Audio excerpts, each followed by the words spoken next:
How we doing this morning?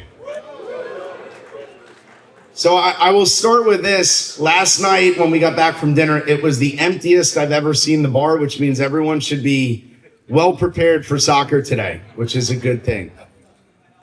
Before jumping into it, first I just want to acknowledge the great work from our team. So Tori, Stephanie, Lynn, Emily, thank you guys. Let's give them a quick round of applause before we jump into it.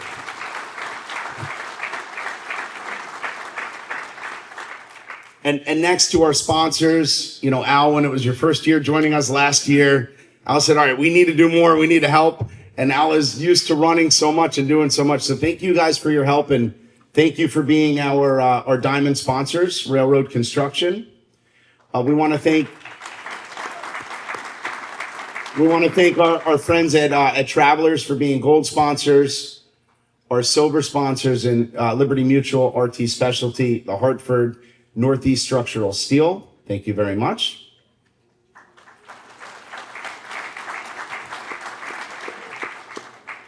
And then our bronze sponsors there we go. Brown and Riding, GC Juno Construction, Shepherd, AXXL, JWR, CRC Group, CMES, GenCap, and Amlins. Thank you very much.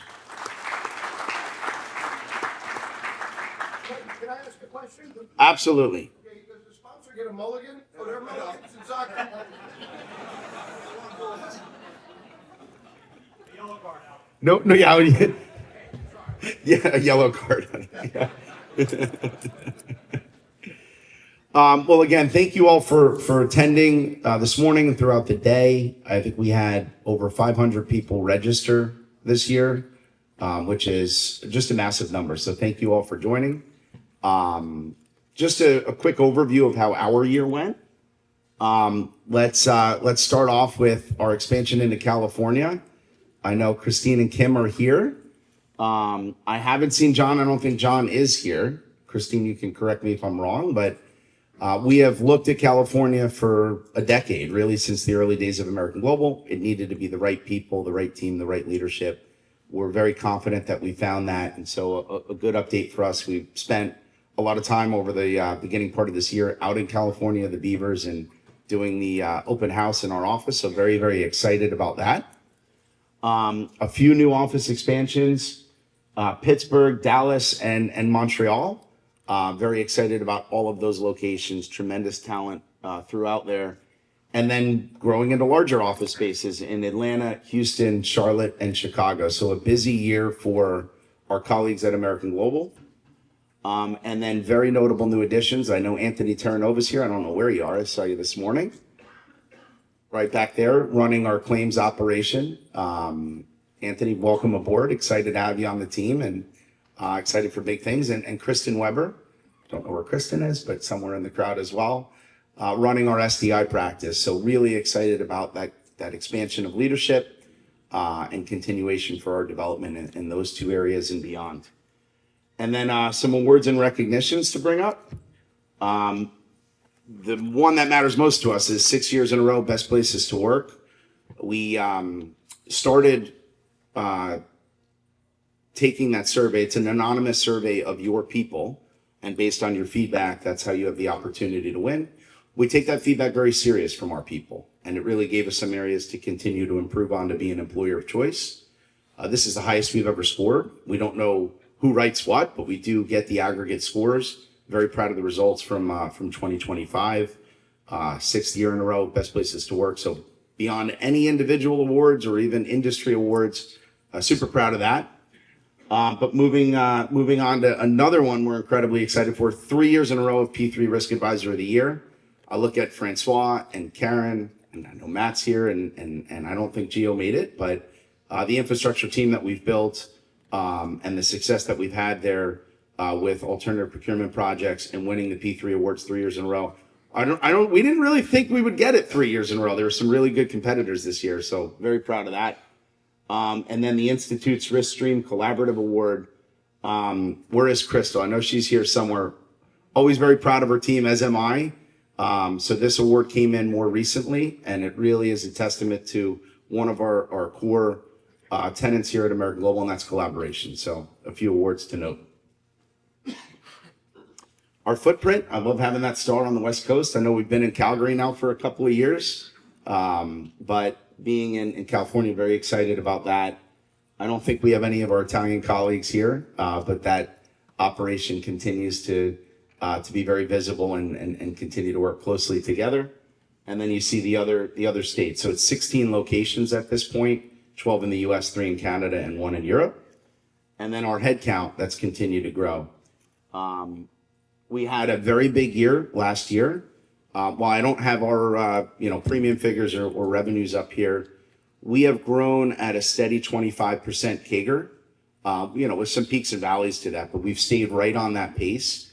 I think the thing we're most proud of is the way we've done it, a little different approach than most. It's 100% organic, one client at a time, one colleague at a time.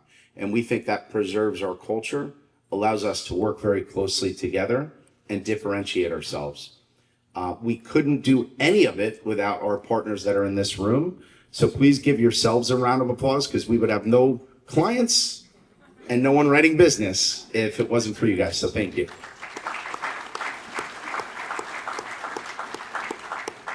And you see our anticipated headcount at the end of the year. I think we're at 212 right now. So we've got a plan to hire about 40 people throughout this year. So we're excited to continue to grow, but it's got to be thoughtful, one person at a time. And with that, Tori, I think I'm turning it over to you to say a little bit about our charities today. And by the way, I will say this, when you talk about the headcount growth, right, we do all of our recruiting in-house. That's on Tori's team, but I know many of you have gotten to know Tori. We wouldn't have the people that we do without Tori. So she's really, really fantastic. And Tori joined us in June of 2014 when we were a 3-person company. She was our 4th team member. She has gotten her MBA while with the organization. That's probably 8 years ago or 9 years ago now. Appreciate that. And at one point, we're like 9 different hats, but really driving the talent and the culture of the operation has been key to our growth. So Tori, I'll turn it over to you. Thank you. Well, thank you, Michael, for that introduction. We are supporting the YMCA. We've been supporting them for some time with this event, and it really funds their soccer programs for their youth sports league, and it's been a really great partnership for us, and it's really wonderful to see these kids that are able to attend and play soccer, as well as some of their other athletic programs that is fully funded by the contributions that you guys make here. Every contribution and dollar that comes in goes directly to the charities, so I want to make that really clear.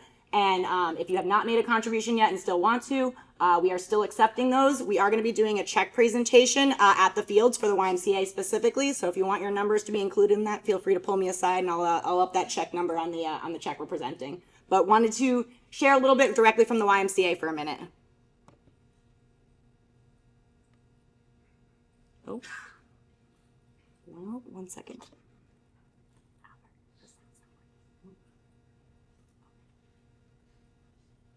Sorry, everybody. It's really cool graphics.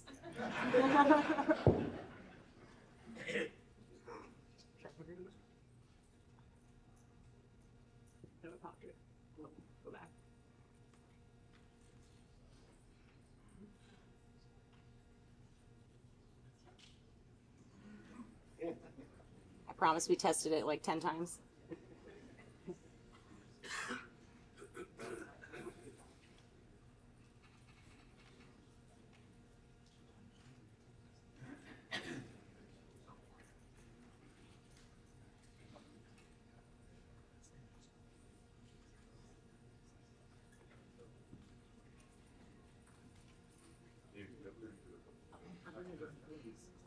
All right, sorry about that, guys. We're having a little bit of technical difficulties. It's a really great video. I'll send it around. You're just going to hear from Teresa, the YMCA chair, and she's actually going to be at the fields later. So please tell her thank you so much for all that the Y does, and really excited to support this great organization. We have expanded our support this year to also include the FTBA, their scholarship fund. This sends students through 4 years of college, so these are really meaningful dollars that really has a huge effect. And this is a needs-based scholarship, so really appreciate all the dollars that go towards that. And again, you guys can still contribute to that before the end of the day as well. So please feel free to make contributions. And if you haven't, come on, guys, pop it up. All right. So thank you so much. We are going to get started. Oh, and now it is working. Since 1998, the Florida Did you guys listen Transportation Builders Association Scholarship Program has been creating opportunities for Florida's future leaders. Now entering our 28th year, more than 500 students have received scholarships totaling over $2 million. This impact has been made possible through the generosity of FTBA member companies, memorial contributions, golf tournaments, and now each of you. We extend a hearty thank you to American Global and all of this year's Miami C3 Summit participants for helping to extend that reach. FTBA scholarships may be renewed for up to 4 consecutive years, often covering the majority of a student's education. In 2022, FTBA expanded the program to include trade scholarships, supporting students entering technical and vocational programs. Our selection process goes beyond academics. Students participate in in-person interviews, gaining valuable professional experience, and are later invited to speak at the FTBA annual convention before nearly 1,000 FTBA members, building confidence, communication skills, and poise. While grades and test scores matter, FTBA's program also includes several need-based awards to ensure opportunity for all. These scholarships can often be life-changing for families in the road construction industry. Contributions from people like you allow us to make an impact on those who need it most. Thank you for believing in our students and for making a lasting difference in the next generation. Your partnership allows us to shape confident, capable young leaders, one student at a time. All right. Well, thank you guys. And again, thank you all so much for your contributions. Thank you for being here today, supporting this event. Really appreciate it. With that, we are going to get started with the panel. So bring you up, Francois, to introduce them.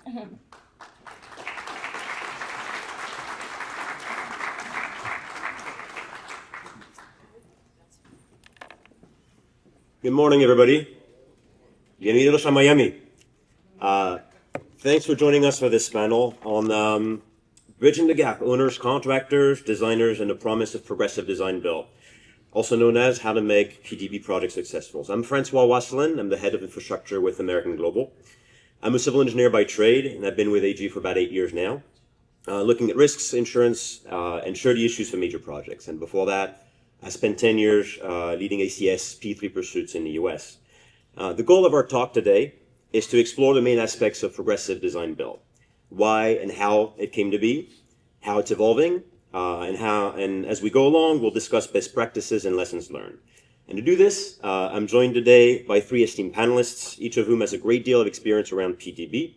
So I'm going to ask each of them to introduce themselves in a few words. Let's start with Teresa. Good morning, everyone. I'm Teresa Black. I am the division president for Chubb's North American surety business. I have just celebrated my 20-year anniversary with Chubb, so that snuck up on me. But I have about 13 years of experience directly in the surety market, and I have touched a lot of other lines of business. But our construction surety portfolio we're particularly proud of. We partner with about 20% of the ENR 400, and that percentage jumps to about 30% with the top 100. But to all the trading partners and clients in the room, thank you for your business, and I'm happy to be here. Thank you, Steve. All right, good morning, everybody. Is this working okay? I can hear you. Okay, great. My name's Steve Skippen. I'm a Vice President of Operations with Skanska USA Civil. We're a large contracting and development company here in the US. I've been with Skanska now for about 16 years. I've been in the industry for 27 and working on design build and P3s now for design build for a little over 20 years and P3 and progressive design build rather for probably about 6 or 7 now. Nairi? Hey, good morning. My name is Eri Quintero. I'm the Chief Operating Officer at Tiwalin International. I'm a civil engineer. I have a master's degree in geotechnical engineering and a master in business administration. In my previous life, I used to be a general contractor, a heavy civil contractor. I spent many years of my career working in alternative projects across the Americas. I learned my lessons there. Now at TYD, we advise owners as a, like a part of their programs as designers. We do also construction management for owners. We deliver design for owners. And we have also our practice of alternative delivery working for contractors. Some of our clients are here today. So we do design and engineering for contractors in progressive design build, alternative delivery, P3, and design build. So glad to be here today and sharing some insights from those perspectives, from working with the owner, working with contractors, and sharing with you. Thank you. Perfect. Thank you very much. Let's get to the meat of that. So maybe starting with the basics. We're talking about progressive design build today. I'm going to ask each of you, what are we trying to solve for, essentially? We've seen a push in the market towards more progressive delivery methods. So why are we doing this? What's not working with the current, more traditional design build? Maybe Steve, I can start with you. Yeah, good question. I think owners are just looking for better project outcomes. The projects these days are getting bigger, larger, more traffic they're covering, and in the traditional delivery models, there's been challenges over the years. There's room for every different delivery model, but they've seen challenges with delays, and that could be from right-of-way acquisitions or utilities or unforeseen conditions. So they're really looking to get a more collaborative approach and bring the contractor in, bring the designers in early, so they can just ultimately have a better project outcome. Excellent. Nairi, would you agree with that statement? Yes, absolutely. I think that is a response from that the industry looking for kind of like more flexible models that allow kind of like to deal with risk in a better way. I think that is what we are looking for with progressive models. The collaborative nature of those allow us to identify and work collaboratively with the owners and designers and contractors. I think that also kind of like a bridge the gap sometimes that the owner doesn't have control. Once we have in a design build procurement, everything is set from the very beginning. So I think that also helps with the owner. Thank you. Teresa, from your standpoint, maybe in the macro level, what are you seeing? I would say, from a surety perspective, anything that's going to enhance transparency and minimize disputes on a project is going to have a positive benefit to your bonding program and to the risk that the surety is taking on. On the flip side of that, there's now more potentially more liability under that bond because your contractor now has some design, has that ownership of that design aspect too. So in a perfect world, it's going to add clarity, minimize disputes, and then the risk is that there's actually more liability under your surety bond. But that's it. Overall, it should, I think, be a positive. Yeah. Understood. Thank you. So can you walk me through how progressive design building in particular helps? Like, especially, how does it differ from CMGC or CMAT risk? These are delivery methods that we've seen for a while. Oh, nice little feather here. Surprised me later today. But yeah, we should get our pass, right? So essentially, back on track, how does it differ from CMGC, CMAT risk? We've seen those methods around for a while, and so what does progressive bring that's new to the table?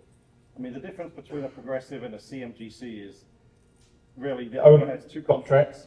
With a CMGC, they have, my mic's working properly.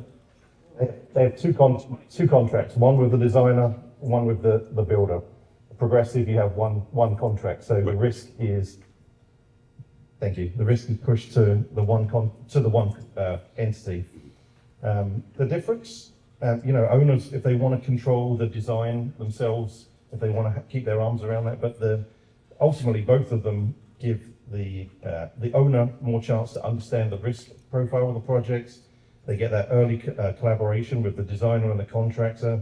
They get a peek behind the curtain at the cost and how and where the contingencies are, where the escalations are being kept, something that you don't see on a traditional design build. The owner gets the ATC process, but they don't get to know how much risk that we're carrying in our bids. So they get a peek behind the curtains.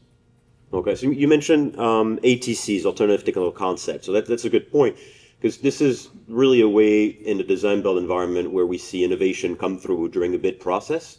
So it feels like there's already a process to get the teams to innovate, and how is progressive design build doing that any differently or any better?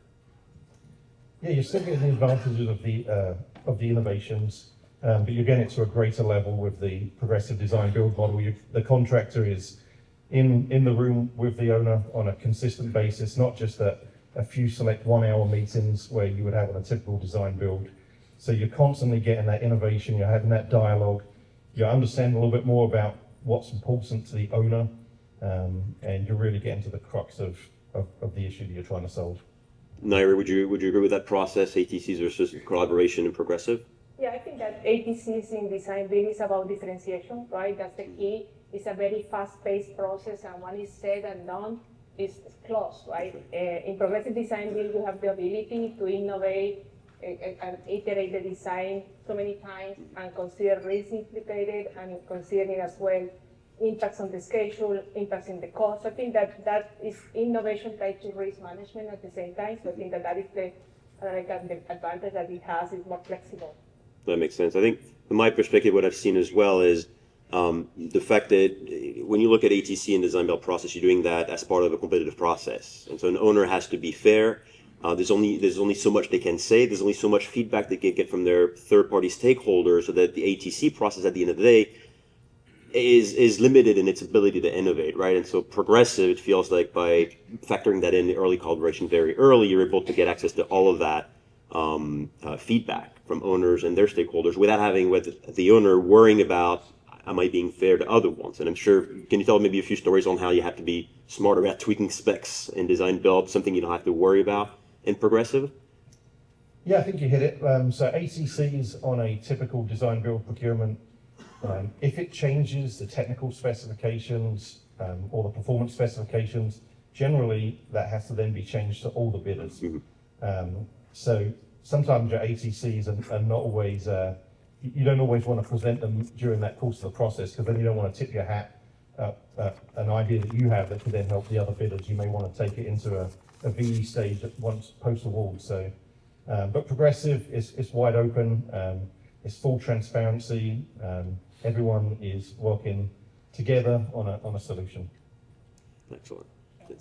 I would add, so as we talk to our clients about what's different in their approach, something that has struck me is really, when owners talk to us about, who are they bringing into the room for this very different, very kind of consistent collaboration and communication.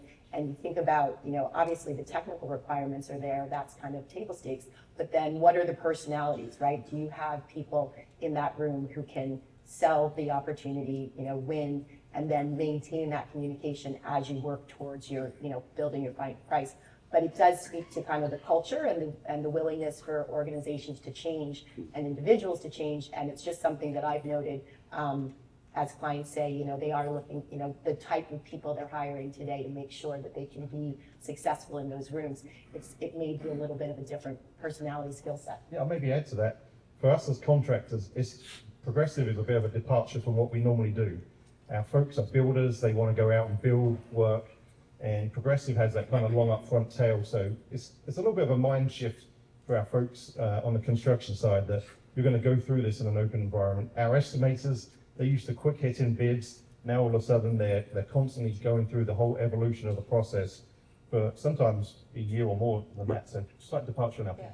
And it's the same for engineers as well. We need to shift the mindset. It's not perfecting a solution, it's considering all the options that could be that are more efficient for the purpose. So I think that is a shift, not just in the contractual way, but it's more about the behaviors that we need to have in progressive design.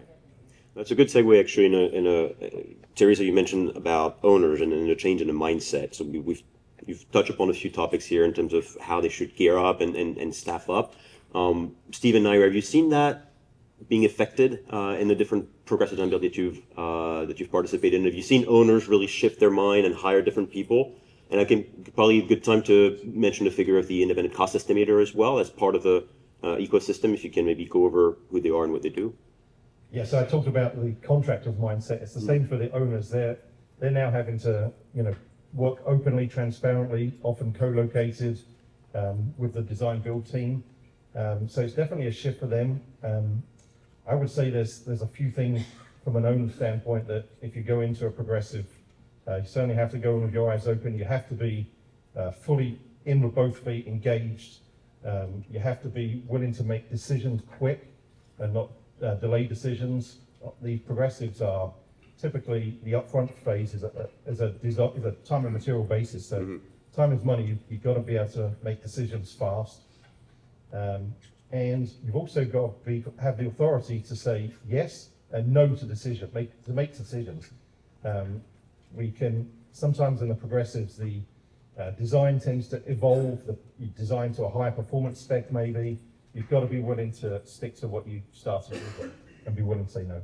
That's super important. I think that the readiness from the owner side is a critical factor. Having the right people, the authority to make those decisions, and like the flexibility to consider options, and not just for the owner, for everybody. I think that the shift that we are seeing is that many owners are doing the progressive design build for the first time, and in many cases there is not quite an understanding of what is needed for that, and kind of like that is the educational process that we need to follow as an industry, and help owners to transition to that mindset, and also transition ourselves in that regard. That's right. No, I understand that. So the need for education for owners, the understanding of the mindset that is needed, and the flexibility to consider options, I think makes a lot of sense. And that's what we've seen also, and we can talk about that a little bit.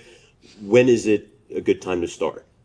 Because on one hand, you want to have your goals defined as an owner and make sure that the teams can actually respond to that. You can select a team that will make sense to fulfill your goals, but at the same time, you don't want to have a design so developed that you become entrenched in it.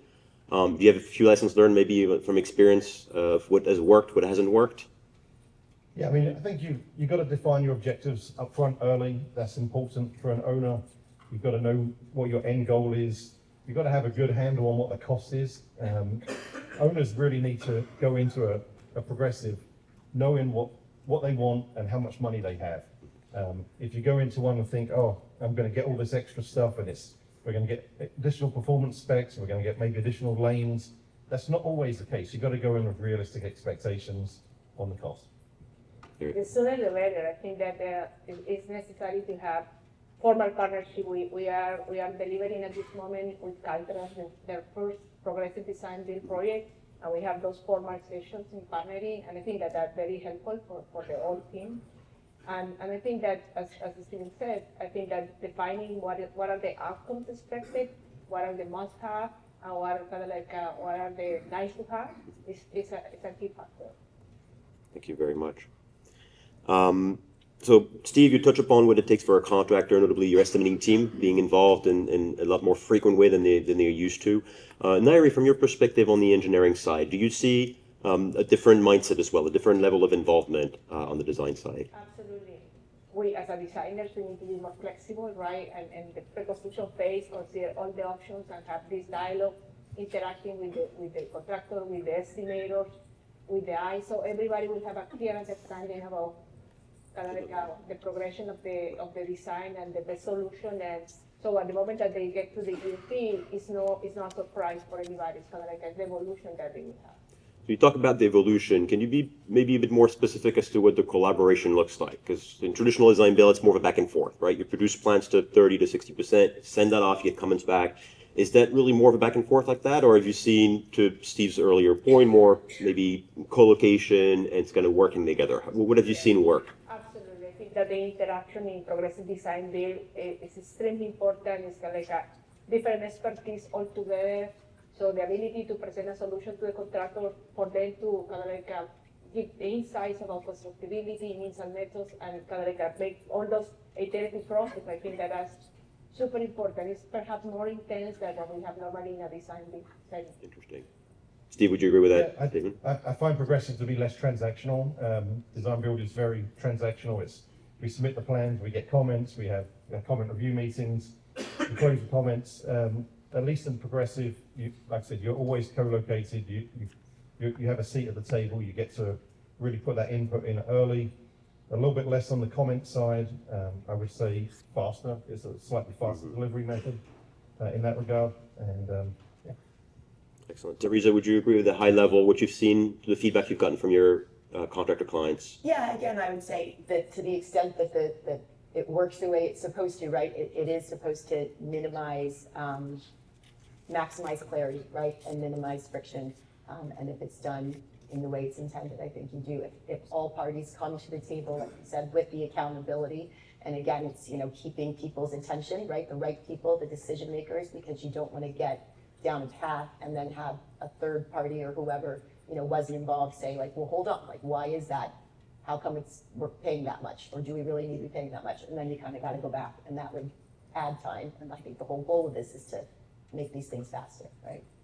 Understood. So I'm guessing that even with early collaboration, there's going to be times where you're not necessarily going to agree with the owner, with the owner's rep, on technical solutions or other items. What have you seen are useful sort of tips or insights to try and get beyond that? Are we talking about just prolonging more conversation, kind of delaying the process? Are we talking about any other solution that you might think of? Yeah, I think typically, you know, generally at the office level, the trailer level with the client, we can generally get over anything. It's when a decision needs to come from a different office or a different region. And I think of a good case study. We just finished up the Howard Street Tunnel in Baltimore using a progressive design build method, and there was many options. It was, hey, do you guys work 8-hour shifts and we run trains the balance of the day? Do you work 12-hour shifts? Do you get just weekends to close the tracks? Eventually we went with a full shutdown, but it took a lot of people from the operations group of that client to make a decision that, hey, we're going to reroute our trains. We're going to take that initial hit there, and we're going to reroute trains and give you 7.5 months to go build this project.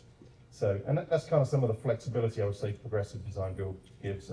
But working with your clients at the general day-to-day level, we can get through most anything just by conversation. Understood. Nair, would you agree with that? Yeah. Not specific to break ties or anything? We have like a cost-benefit matrix to evaluate and assess the potential impact in schedule, potential impact in GMP. And also I think that the advantage that you have is that you may have stakeholders involved in the process as well. So you have a buy-in from the very beginning on those solutions. Very good, thank you. One of the things that we've only touched upon as of now is the risk aspect of this. We'll get to pricing in a minute, but generally speaking, you mentioned, all three of you, that the risk conversation becomes more of a direct interaction with the owner, something that on design build you try to emulate through the negotiations of the design build agreement within the framework of the competitive tension, the fairness and all. How have you seen the process go, talking to owner about risks? How does that look like? Yeah, I guess I skipped over a little bit earlier. There's often an ICE involved in reviewing the cost of risks and understanding risks. Yeah, traditional design build, we're going to perceive the risk that we see. We don't always present that to the clients. They don't see our budgets and what we carry for contingency and risk. And I think that's why we've seen the departure a little bit more now onto the progressive, where the owners want to really understand where are we allocating our dollars for taking on the risk of a job. So, you know, it's typically in a progressive, we're going to have a risk register. We're going to work through it with the client, with the ICE. It's definitely eye-opening for a client to understand our risk profile and our jobs. We take on some of the most challenging and risky projects that there is built in the United States. And when you see some of these dollars from an owner standpoint, that it does kind of shock them when they peek behind the curtain. But these are real risks where the contracting community is really not making a huge amount of money at the end of the day. A lot of publicly traded companies, you see the profits at the end of the day, and they're down in that 2, 3, 4% range. So when this is how we have to price jobs, so they're just now getting a real good exposure to the risks and how we deal with them in terms of cost. Nairi, any feedback on that conversation around risks? Yeah, I think that the risk becomes part of the decision process. Mm-hmm. And that's kind of like the advantage of the system, the advantage of the model, that you can price and you can decide how you incorporate that into design and into solution. So I think that the risk element is super important. The risk that is associated with the project, right? There are other risks that is onto the risk, like the risk of construction, the risk of design, that is still our risk, right? But I think that the project risk is something that you incorporate in the design. And that progressive model does allow the party most adept to take on that risk, So we're able to shuffle that around a little bit through the progressive model. And when we're talking about risk, I just want to be a bit more specific. We're talking to your point, Nairi, not productivity rates or equipment availability. That still remains on the contractor side, the stuff that you guys can control. We're really talking about those unknowns like geotech, utilities, third-party stakeholders, railroads, all that kind of fun stuff, right?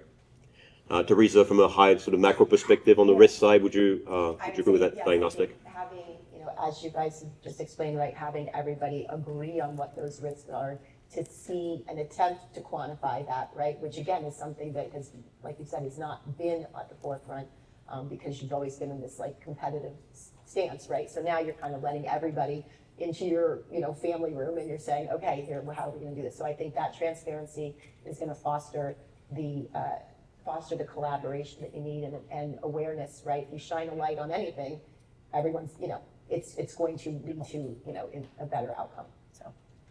Excellent. Well, that's a good segue into our next topic around the pricing process and the fact that owners now get to be more involved in the details of how the pricing comes together. Can you maybe walk us through sort of a typical process and discuss the role of ICE, the independent cost estimator that we talked about earlier? Yeah, we've seen a little variation on some of the progressives, but typically you'll give that initial early opinion of probable cost estimate. That's a look at the project based on the preliminary plans that you've been provided. And then you're going to have defined milestones through that process, whether it be 30, 60, 70%, until you get to that guaranteed maximum price. We've seen ICE involvement from owners on some projects. We've seen owners that haven't had ICEs involved. We've seen ICEs come on board early, which is if you're going to bring on an ICE, that's when they should come on. We've seen ICEs come in late in the process where they've really just missed out on all of that intel on the job and the risk and the understanding of the team and the project and how we're going to build the job. So we've kind of seen it's run the gamut, to be honest, but the prices are fully open book. They're transparent. We're giving out the information on our crew build-ups, our equipment, our overhead, our indirects. Everything is full transparency on the progressive model. Right. I think that the role of the ICE is relevant in the sense that it's not looking for the lowest cost, right? It's just to make sure that we have a benchmark with the kind of like a shared understanding by the parties about the scope, the risk, and the conditions. I think that is the value that the ICE add to the thing. We always advise owners to bring the ICE as soon as possible, right. and as well to have kind of like the cost breakdown structure aligned, so it's easier for the parties to evaluate changes and solutions. So you want to make sure you're comparing apples to apples by having the very basic structure of your costs being the same very. So now that figure you mentioned sort of benchmark. So how is that figure of ICE able to get the intel that they need to be educated in comparing what they see in the market versus your own books, essentially your own costs, because you guys as contractors and designers, you know how much things cost to actually build. How do you handle that conversation with ICE, which is not a contractor itself? Yeah, I mean, we meet early with the ICE in the process, and we give them our equipment rates, our crew build-ups. They'll work on their own production factors, we'll work on our own production factors, we'll come together in the estimating phase there and have that dialogue, but we really just give open book. We give some early base prices that they can use as plugs for their independent estimate. Right, they're still going to have to try and take an independent view on that. What have you seen in terms of the makeup, who those folks typically are? What I've heard being some of the most successful is when they ended up hiring ex-contractors, right? Estimators that have actually done that exact same job, as opposed to being more of a desk-oriented feature. Would you agree with that? I would say, yeah, they've got to understand the type of work that you're building. They've got to have a good market update, understanding of the market and how the market's pricing and looking at things. But yeah, it very much helps to have a contracting background and an understanding of the type of work that the project is. We've seen ICEs come into projects, I said, late in the game. We've seen ICEs come in with a number and the owner doesn't like the ICE number, so they replace the ICE. Mm-hmm.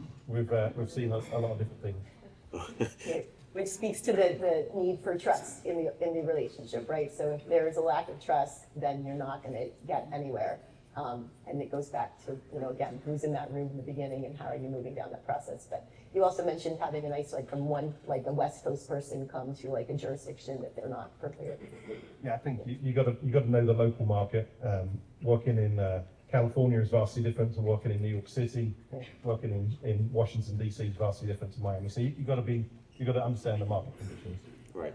Teresa has a point about trust. I think that this is a trust is a fundamental element in the progressive design model, because it's trust that is it's not just coming from the right people at the table, the right personality, but also the right system in place about decision making, about how we are going to evaluate, how we're going to the timeline for decisions. So I think that the trust needs to be built quickly, so you can have those conversations ahead of the time and have a process to solve any kind of like a different position that you make. Well, you bring up a very good point of trust here, and we always think about, well, how does the contractor build trust with the owner, and making sure that the owner believes them when they start talking about numbers and technical solution. Let's talk about the other way around, because there's been experience in the market where progressive design build has resulted in off-ramp, and we'll get to that in a minute. But how do you, as contractor, evaluate the opportunities in the market? What kind of diligence do you do on owners before you decide to embark upon a process like this, given the intensity of the collaboration? Yeah, we're very selective on our clients. We like repeat clients that we've had good past successes with. We need that to get through our tender boards, typically. But yeah, we're going to look at the owner's experience in the delivery type, in the type of projects. We're going to look at their past success histories. We're going to look to our industry partners and competitors and see how they've experienced that particular client. And then we're going to look a lot closer at the individuals they're assigning to the project as well. Same way they look at us, we're taking a look the other way as well. Very fair. That's super important. We have seen procurements where it's about behavior. And it's kind of like a part of the scoring is the behaviors of the team that is in front of project, and workshops with the owner and different teams working together to see how collaborative really are people that we bring involved in the project. Interesting. So there would be workshops during the procurement process to kind of test out the compatibility of the teams. That's super interesting. We have seen that in Canada. It's taking a lot of fly at this moment, and I think that is really, really valuable for the industry. And that process. Because yeah. we came from the industry about design build that is very adversarial in many ways, right? Sometimes we bring really good people that have been many years working in design build, and we put them right there in progressive design build. Totally mindset that is different and needs to be shifted. So you need to change the adversarial mindset where you're trying to protect. You've got a lump sum DB price, and you got to protect every dollar you can, and really change that to more of an open book and transparent process. I get that. But it's very interesting your concept of the workshops during the procurement process to test the compatibility of the teams, and eventually that comes into the scoring, right? The evaluation of the teams before the owner makes a selection. That's excellent. Thank you. So getting back to the pricing process, we touch upon risks a little bit. Is there any particular aspect of the pricing process, and Steve, you mentioned open book, that you've seen owner have sticker shocks, and how have you overcome that as you disclose that information, as they really get to see for the first time how a contractor is pricing risk? Yeah, I think you've got to, you go through these long design evolution processes, you've got to track where the decision points are being made throughout that process. If you have that baseline opinion of probable cost, and during the course of it, you have a 2-lane bridge, and now the owner wants a 3-lane bridge. You've got to make sure that gets documented. That was the decision that was made. That's the extra cost associated with it. So you don't get to that end point where you have this big sticker shock. Right. And that's probably one of the main owner's fears I've seen in this delivery is, hey, we're not getting competitive pricing, we're not getting the best price because there's one contractor bidding the project, and how do we make sure that we get the right number at the end of the day? So that's it. It's really about management during the process. That's a good point, actually, into one of our other topics about the perceived cons, right, of that progressive delivery method and the lack of competition. So you touch upon the sort of the frequent price checks, essentially, and documenting every decision to make sure that everybody understands what we're looking at here. I'm thinking we talked about ATCs very early on. What are some of the incentives that contractors have to innovate without that competitive tension that you see in a more traditional world? we're always going to try and come up with a solution to our job that best aligns with our people, their experience, our equipment that we have available or at our to use, and we're always going to come up with the best mousetrap that builds the job quicker, faster, and gives the same quality that the owner's looking for and has outlined. So innovation is something that we're going to do regardless, I would say. Interesting. Nairi, would you agree with that statement? Yes, and I think that everybody wants to succeed, right? We get to those projects because we want to build the infrastructure that the communities need, and kind of like that's the purpose. Right. So we don't want to spend energy and effort just arguing and litigating. We want to see some innovation is a key to do that. So all of us, and we are motivated for the same. That's right. It's really the mindset that you have, regardless of the delivery method. That's what you're trained and built to do. You want to innovate. You want to deliver the best solution. Understood. And so, Steve, you talked about that a little bit, but the lack of competition generating an issue for the owners, especially when they go back to their constituents and trying to argue, yes, this is the best price we can get. Beyond the full transparency and the involvement of the independent cost estimator, have you seen other sort of tactics being used to make sure owners feels comfortable with the price, whether it is even bringing some of the subs and disclosing that price directly, any other sort of tips that might help an owner get comfortable with that premise? I think it really goes back to that starting budget, making sure an owner is honest with themselves that they have the right budget for the project. Contractor or designer, they don't want to go through a year, 2-year process just to get to the end of the line and realize that the project is double what their value is. We don't want that as the contractors. The designers don't want to be part of that. That's really just a huge waste of everybody's time. So it's getting that upfront cost right, estimate right from the owner standpoint, working through that process, being transparent about cost drivers, always having that kind of menu of, hey, if you substitute this, or if you delete this, or if you add this, just having that menu to really be able to move the pricing around. We are going to go out to market. The owner's going to get estimates from every trade that we have associated with that project. That's another thing that I've heard from owners that they see as a con, that in a progressive you get a book of sub quotes, but you don't get that contractor that's going to go in and squeeze them kind of out of the gate. Mm-hmm. I feel that's a little bit of a misconception, to be honest, but I've heard that a few times.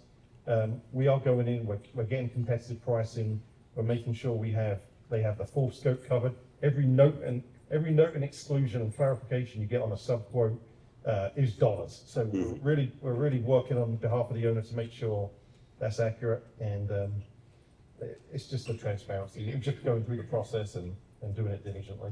But it's also an education opportunity, right? So you want a competitive price for your subs, but the concept of squeezing them to death is maybe not a good one, right? So educating the owners about, like, okay, here's what it needs, and we need these are critical subcontractors, and how do we make sure that that, again, the goal being a faster delivery, less delays, less surprises down the road. I think there's a benefit to them having to see that, right, versus just saying it just needed to be the absolute cheapest as possible for us. And Teresa, from the surety standpoint, I'm guessing typically sureties get a level of comfort from seeing the different bids and how they've come in, and how far the spread might be. Obviously, you don't have that in progressives. I mean, how do you get comfortable with the fact that the pricing is the right one? Yeah, so for, your surety relationship is, just like everything we're talking about today, is really based on, open communication, lots of communication. And as your surety, we want to understand our client's business. We want to understand what their pipeline looks like, how they feel about the different owners that they're working with, right? So the more information we have about, your path forward and the jobs that you've been successful on, what you've learned from ones that you haven't, right? All of that is going to make the surety comfortable to the point where we can then have the next conversation, which is how much capacity do you need, right? And the size of the programs, and again, the folks in the room are living this, but the size of the programs that the sureties are deploying have just grown exponentially over the last, if you go back 5-7 years. So the capacity that we're putting forth is much bigger. There's potentially, less clarity for us on what is the ultimate bond need going to be for a progressive design project, right? And so we just need to understand, what are those values, estimated values? Every surety has their own risk management process that they have to look internally and say, what does my portfolio look like? Where am I putting capacity? And there's always decisions to be made as to where who are you partnering with? And then you want to make sure that we always have the capacity available to you. So even though we don't have the typical okay, let's just look at everything in a box and make a decision, and here's your $300 million bond. It's it's 25 million today, and then we just need to understand where you think you're going, and if something's going to change. To your point, if it's not 300 million, it's 450. Okay, why, when, and then again with the right amount of communication, there's the surety capacity is there, right? So it really is just about managing expectations and understanding. And for Chubb, at least, with small commercial, it is the longevity of those client relationships that we put so much stake in, that we've gotten to know our contractors, that they understand our organization as well. And it's not a trading relationship that should be swapped out or that is swapped out often, right? So we're about to celebrate. We have one client that is going to have their 100-year anniversary with Chubb. So that's something that we're very proud of. But I do think that matters, the consistency of the relationship. Understood. So you touch upon an interesting topic about bonding a small amount and then sort of increasing that over the course of the project. So I'm guessing you're looking at work packages. It's something you find more in progressive delivery method. So essentially, as opposed to developing the entire design, agreeing on the GMP for the whole thing, and then moving forward, it's more staggered, and you end up developing the project step by step and sort of segment by segment. Is this something you've seen as well, Nairi and Steve? Yeah. Been useful? I think that we have seen some progressive design with that there's like a packages that you are bidding and kind of like contracting, like a task order. So I think that's another way to put it, and it's probably more flexible for big programs or for big volumes. Right. I would say the same. That's another item I would say that owners get sticker shock. We give full transparency on a design build. They don't know how much our insurance costs, and now we're giving them the breakdown of our full program, what it covers, how much the deductibles are, what we have to carry in our bid to make us feel comfortable that we have the right loss pick in there and deductibles covered. So yeah, it's definitely another eye-opening part of this delivery. For sure. And then touching upon work packages, obviously, it's a bit of a different animal when it comes to surety. Teresa, you mentioned it, to insurance as well, and how to structure that is definitely raised some interesting question and new ways of doing things, at least from our end, from the broker's side. Just to conclude the discussion on pricing, obviously, it's all sort of very nice to try and get along, have early, visibility on pricing, trying to convince the owner about how do you guys see risks and pricing, all of these different aspects. But obviously, there's going to be times where you can't really get beyond some disagreements, and you get into the off-ramp sort of territory, right? So the ability for the owner to stop the progressive delivery process and essentially move on with either somebody else to build a project, abandon the project altogether. And so that's one of the things we've heard as sort of feedback in that market is a big risk. Have you been a part of any project that have been off-ramped? Steve and Nairi? Yeah, I haven't been part of any off-ramp projects, but I've seen it happen. It's few and far between really compared to the amount that are procured. And when there is an off-ramp, you typically get a lot of media coverage, more so on that type of scenario. But from the ones, and I could probably think of half a dozen of them off the top of my head really easily, the result doesn't tend to get any better after the off-ramp. You end up seeing either bigger claims and a bigger cost at the end of the day. I've seen one contractor that was off-ramped on a job in Delaware, and it was put out to public bid. He wasn't precluded from bidding it, so he rebid it. He won the same job for $50 million more on a $200 million job. So he was very happy, by the way. Of course, he was. So I don't know. I don't really see that being a good success factor. We certainly would lose a lot of confidence in our clients as well if we were ever to be off-ramps. But that's not something I've experienced at all. We have had experience. We see more for it being successful with progressive design build than wrap off. In our case, we saw that perhaps the expectation that the owner had and the value that they had from the very beginning was extremely limited. And I think that, as Steve said, the outcome it will be at this point that it will be much more expensive now with the solution that they took. So technically speaking, what happens if you get off-ramp? Who bears the liability for the design that's been done so far? Yeah, the first thing to say is the design is not complete yet, right? It's not finalized. So probably there are some portion of the information that could be useful, but liability will it will be a matter of whoever finalized the design. And in many cases, the design is driven by the means and methods of the contractor. So I think that also limits the ability to use that design itself. We have seen in Canada some clients that from the very beginning, they include provisions to continue designing the project with the engineer project contract they have, so they can take advantage of that. But that's going to be good to know from the very beginning that is an option. Excellent. Teresa, from your perspective, the risk of off-ramp is a tricky one, because when you look at the contractor and the capacity needs that they have, in a progressive design build, you don't necessarily know how many work packages will get to a GMP or if they're going to get off-ramp. Can you talk about the impact on the WIP and how you see that as a surety? Yes, certainly. I would just say that I think the value of the off-ramp in the contract, because it is an off-ramp available to each of the parties, right? Like that's the value of that. It's not, the goal, of course, is never to use it, right? But having it there, again, is intended to incentivize the collaboration and the work through on more equal footing, right? Which is cool. For the surety, though, yes, the challenge will become, again, how much capacity do you have deployed for this client? How much do you expect to have?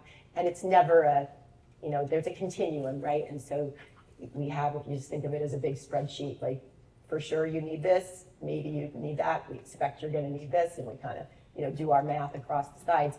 But really important for the surety to understand what is that high water mark, or how is the trajectory of your high water mark moving, and do you have the surety partner or partners prepared to deploy that capacity when you need it, right? Because we know the one thing for sure is that our timing is wrong. Whatever our expectations are, the timing is not right. So again, it's the proactive discussion. What are the maximums, from a single and an aggregate perspective? Because again, we're seeing the single size of these bonds is really growing, and that's kind of, we spent a lot of time talking about the aggregate that we deployed, but the single bonds seemed very comfortable, and now here we sit in a world where we have an automated system that kind of generates a notification for the surety leadership when a bond's over a certain size, and we're talking about changing that threshold because there's just too many of them, right? It's just the world that we live in today. So, it's a challenge, but one that can be managed. Understood. Well, thank you very much to all three of you. It was extremely interesting insights into progressive delivery. Hear you loud and clear on the early collaboration, the transparency, and the challenges that come along with that. But it's been eye-opening, and thank you very much. We're going to open it up for questions from the audience.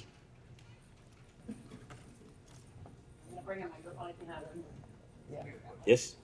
I'm assuming, you get selected through a qualification to get hired, and maybe in there's different levels of items, meaning like even coming down to like a margin in what you're pricing things. So then you get into the job, you get into maybe an argument about price. How do you stop it from becoming like a CM, T&M process? Is it because of like an established overhead? Like what drives it out of that complication there? Yeah, so we see different progressives sometimes, and this is where I think the industry could get a little bit more uniform on this, but we see owners that want you to go in and give you your fee up front, and which sometimes your fee is just your pure construction profit. Sometimes it has to include your home office overhead. Sometimes we've seen owners that have, hey, what's your fee on subcontractors? And there's a lot of different variations with this, and to be honest, we've lost jobs where owners may not have had the full visual of, hey, if we're a self-performed contractor and our fee is X percentage, and someone else has come in a couple of points lower than us, but then all of a sudden, what the owner's not realizing is they're going to sub everything out, and those subs are going to be 20% markups on their bids that they'll never see. So now all of a sudden they're paying considerably more. So there's some areas there where I think the industry can improve on that aspect. As far as how do you not make it a T&M, typically the upfront phase until you get to that GMP is going to be predominantly a T&M phase. Normally they're not a lump sum, hey, this is X amount of dollars. We've generally seen it's a lump sum not to exceed, but it's a T&M to get to that point. And then the overall projects, it really depends on the contract type and the way the owner wants to procure it. If it's GMP, you become a firm fixed price and that's your number with maybe potential for shared savings, or if they want to carry it on through T&M. We've done T&M and we've done lump sum.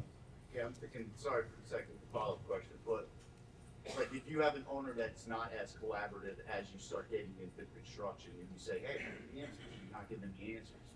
Are they on the dime saying like, hey, fine, we'll sit here, we'll wait till you give us an answer because we're billing you to produce that answer, or is it, how are they on the hook?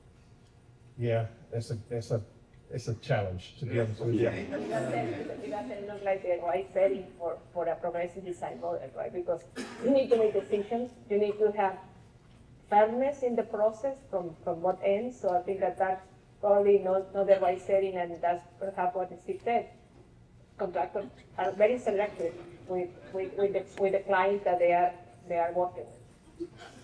Yeah, we have had the lump sum not to exceed, and then we've exceeded it, and we've had to absorb that into the next phase, or just take it on the chin, really. But And I guess it goes back to the design build agreement itself, right? It's something we haven't had a time to go upon, but ultimately you still have a design build agreement, except that you just agree on the price later than you would normally do.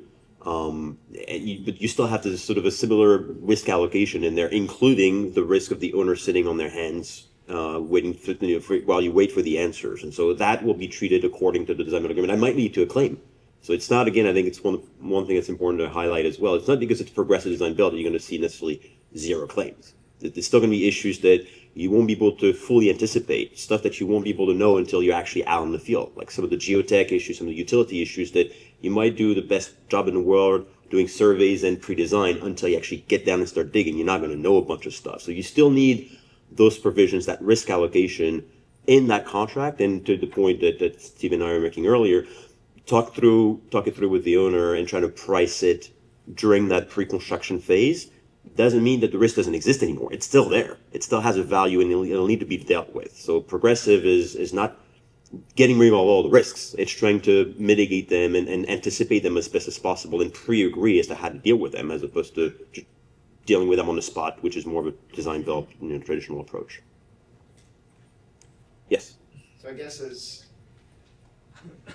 kind of a follow-up to that, when you look at some of the design build projects 10 years ago, where projects were bid at 30% drawings and some of them experienced major claims, major challenges. You talk about the independent cost estimate, how the owners are thinking about making sure they get the most competitive price. And oftentimes they're going to have to stretch their budget a little bit because, the owner always thinks they can get it done for X and it's normally a little bit more than X. Can you maybe share your insight as to how you think the result will be?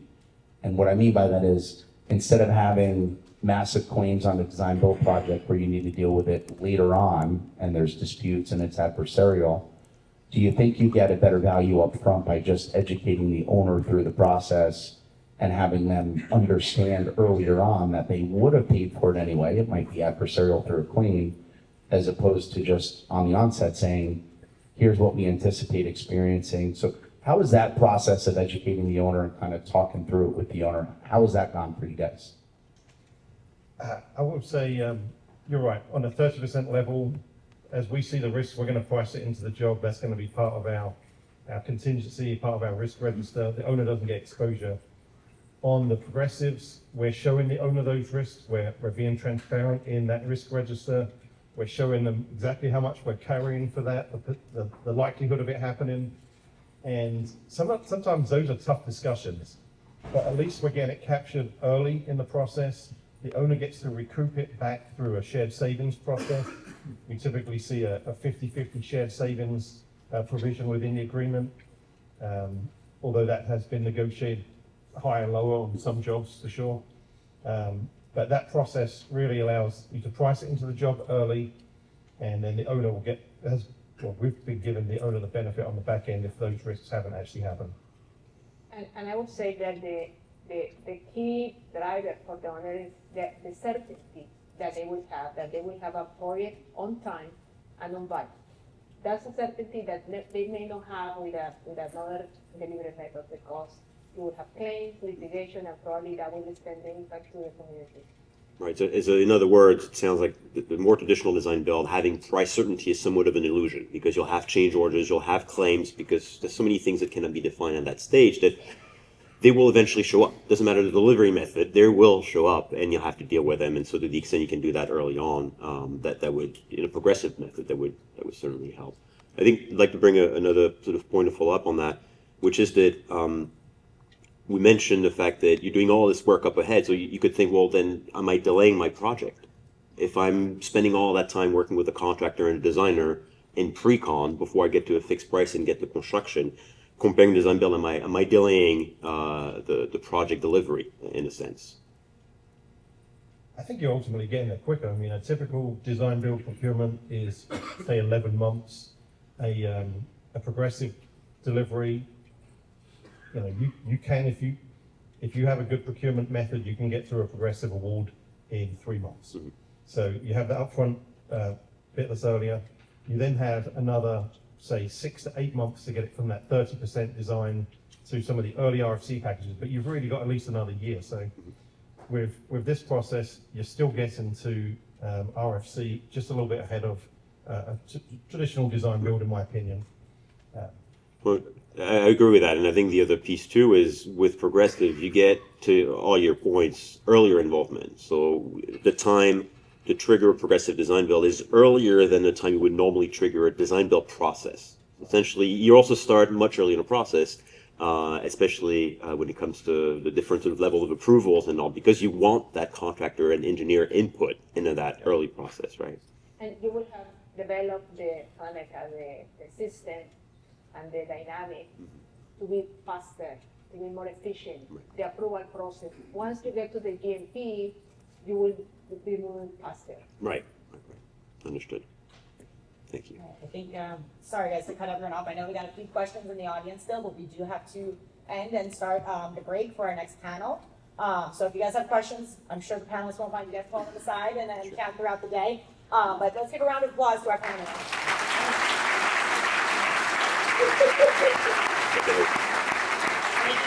So everyone, please be back here in 10 minutes. We're going to kick this next one off at 9:30.